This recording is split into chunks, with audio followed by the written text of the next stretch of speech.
রাসূলুল্লাহ সাল্লাল্লাহু আলাইহি ওয়াসাল্লাম থেকে হাদিস, সুনানি আবি দাউদ 4903 নম্বর হাদিস। রাসূল সাল্লাল্লাহু আলাইহি ওয়াসাল্লাম বলছেন, যদি কোনো ব্যক্তি কাউকে হিংসা করে, যদি কেউ যদি কারো পিছনে লেগে থাকে, কেউ যদি কারো অকল্যাণ কামনা করে, কেউ যদি কারো ধ্বংস কামনা করে, রাসূল সাল্লাল্লাহু আলাইহি ওয়াসাল্লাম বলছেন, যেই ব্যক্তি করবে, ও যে নেক আমল করছে, ওই নেক আমলগুলো আগুন যেমন লাকড়িকে ধ্বংস করে দেয়, ওই হিংসা ফাসাদ তার নেক আমলকে ধ্বংস করে দেবে।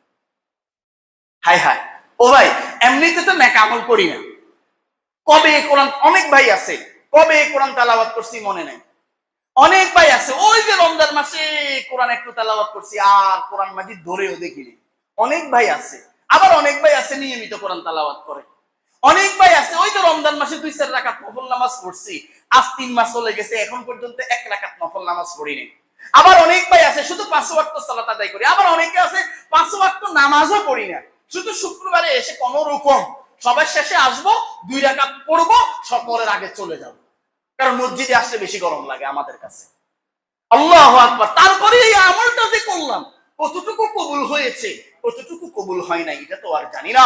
এই যে কবুলিয়াত আমল, রাসূল সাল্লাল্লাহু আলাইহি ওয়াসাল্লাম বলছেন, সুনানি আবি দাউদ 4903 নম্বর হাদিস, রাসূলুল্লাহ সাল্লাল্লাহু আলাইহি ওয়াসাল্লাম বলছেন, যার এই কবুলিয়াত আমল থেকে আল্লাহ তাআলা ধ্বংস করে দিবে যারা অন্যকে হিংসা করে। রাসূলুল্লাহ সাল্লাল্লাহু আলাইহি ওয়াসাল্লাম বলছেন, ফা ইন্নাল হাসাদা ইয়াকুলুল হাসানাতি কামা তাকুলুন নারুল হাতাব, কামা তাকুলুন নারুল হাতাব। রাসূল সাল্লাল্লাহু আলাইহি ওয়াসাল্লাম বলছেন, আগুন যেমন কাঠকে পুড়িয়ে ফেলে, তুমি যদি হিংসা করো, ফাসাদ করো, গীবত করো, সমালোচনা করো, অন্যের পিছনে লেগে থাকো, এইভাবে গোয়েন্দাগিরি করো, অন্যকে অন্যের ধ্বংস কামনা করো, তাহলে তোমার নেক আমলগুলো আগুন যেমন কাঠকে পুড়িয়ে ফেলে, তোমার নেক আমল এভাবে ধ্বংস হয়ে যাবে, এভাবে পুড়িয়ে ফেলবে।